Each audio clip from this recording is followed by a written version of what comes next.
first-time entrepreneurs tend to miscalculate is everything. What I mean by that is optimism has a place, but I think even more so for the first-time entrepreneur, you need to be pragmatically pessimistic. What I mean by that is you need to define all of the worst-case scenarios in terms of financial loss, time loss, etc. Look at what you will learn if that happens and accept and come to terms with that before you ever start. If you don't do that and you go straight into battling the world, trying to conquer the world with rose-colored glasses on, the first time you hit a major hiccup, you're going to become really demoralized and you will quit.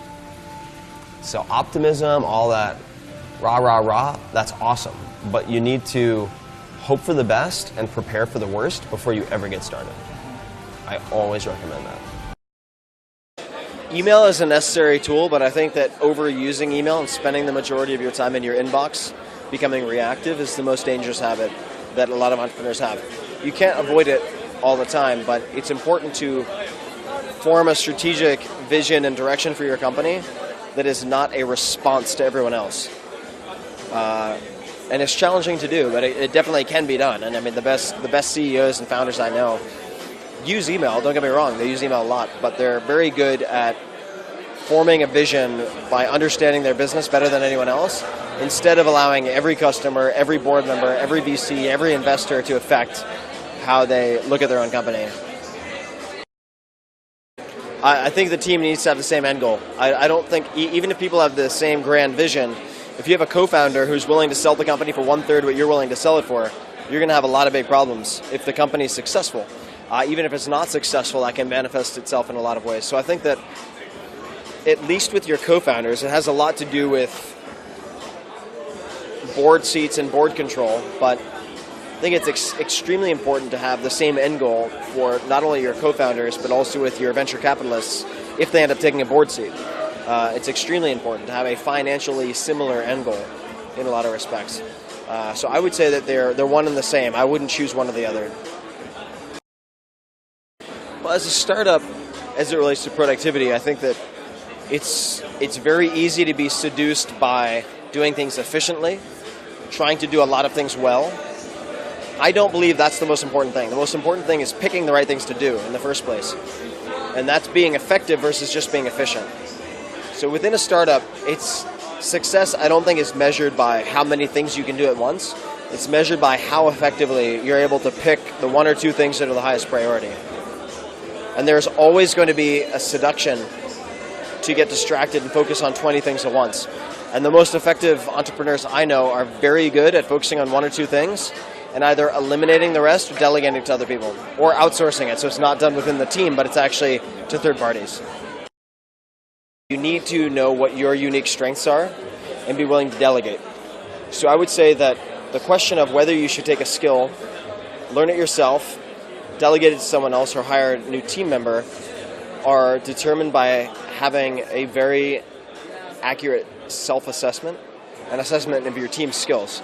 Not only what you can do, but what you should be doing. That's very important. So if you're a startup CEO or founder and you have a team of, say, 2 to 10 people,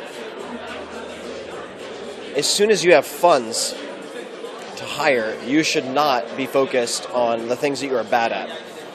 It sounds very, very intuitive, but it's not, because you might have enough time to do those things, but the question is, do you have the attention to dedicate to those things so they're not an interruption? If at all possible, I would visit a trade show dedicated to the industry you're considering getting into. Because you will see all the distributors, all the manufacturers, the most reputable manufacturers at that single event. If that means you postpone things for a month, so be it. I think it's a fantastic investment of time. One thing I would recommend, just to do your due diligence, certainly, is take the manufacturer name as a precaution, put it into Google, and put in their name and then fraud, or their name and scam, and see if anything pops up. And do the same thing with the principals of the business. So find out who the lead executives are on the team and stick it in to Google and do the same search. Lawsuit, SEC, fraud, FTC, scam, and see if anything pops up. Typically, things will not, but sometimes they will. What I would also say is, if a manufacturer does not have a good website, it does not mean they're not a good manufacturer. Manufacturers are notorious for having crappy websites, so it's hard to judge a book by its cover in that respect.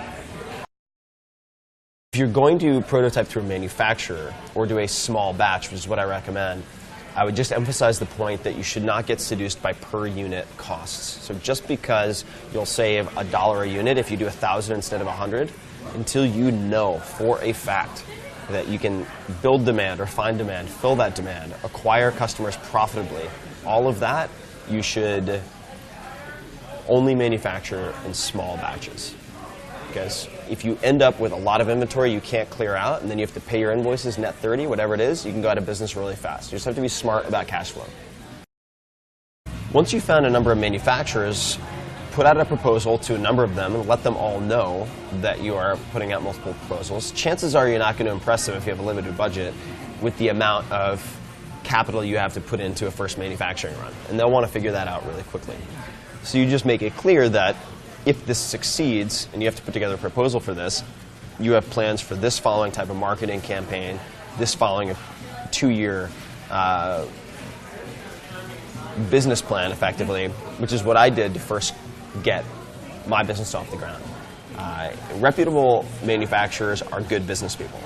So they'll want to know how much volume are you going to be bringing to the table if we go through the trouble of setting you up as one of our customers. And so you have to get good at pitching that.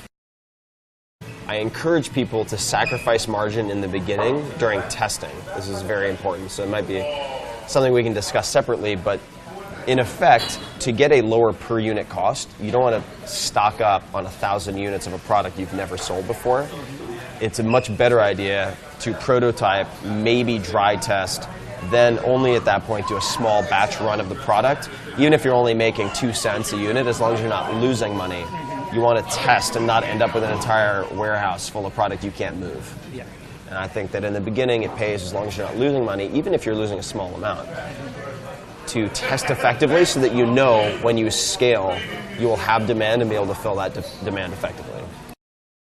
There are a lot of tools you can use now for testing landing pages, and I encourage people to do split testing when possible. You don't have to be an amazing engineer or designer to do this. You could use a service like Optimizely.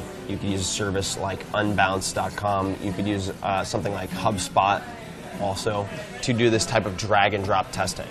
And I would just say, even if it means you can't do a simultaneous test because it's too complicated for whatever reason, that's fine. Do a test for a couple of days or a week with one price, then swap it out, do another, then swap it out, do another, and see which performs best. There are a number of ways to calculate the effectiveness of a given ad or the success of a given product. You can have a one-time sale, and then you can have lifetime value, and then you can have everything in between. So let's say I sell you a candy bar, right? Well, I could calculate the success of that based on how many candy bars I sell once. I could also calculate on how many candy bars I sell to multiple customers. I encourage people to look at a couple of metrics that I think are very important. So average revenue per user, ARPU, on a one-time basis, because this will determine your short-term ability to spend money, right? So if for instance, if I know that my average user spends $10 on my site, and that if I drive 100 people to my site, 10% will buy. Well, I can very quickly figure out how much can I afford to spend on each customer. As long as it's less than $10, I'm okay. Once you arrive at that optimal price, which might not move the most units, this is really important. If you shift to a higher price and sell half as many units, you might still make more money. And what I would emphasize that all things being equal, I would rather have fewer customers making me the same amount of money, because it means less headache, less customer service, fewer returns, and generally speaking, the people who pay more money, less talky, less headache. People who pay more are less of a headache. Take what has the longest lead time and manufacture them in advance. So book covers typically take longer to create than books, but the books are, in many cases, a lot more expensive. So they'll print out the covers well in advance. They might have 200,000 covers printed and then do an initial print run of 10,000 books.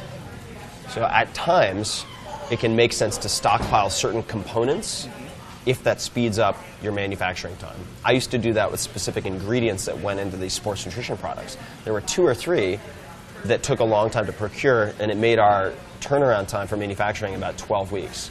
As soon as I started stockpiling 2 ingredients, which only cost a few $1,000s, keeping in mind that the business was generating like $100,000 a month at that point, and it was amazing. I was just astonished that no one brought this up to me earlier. It made our turnaround time 8 to 10 days. So it makes sense to think about it in terms of components.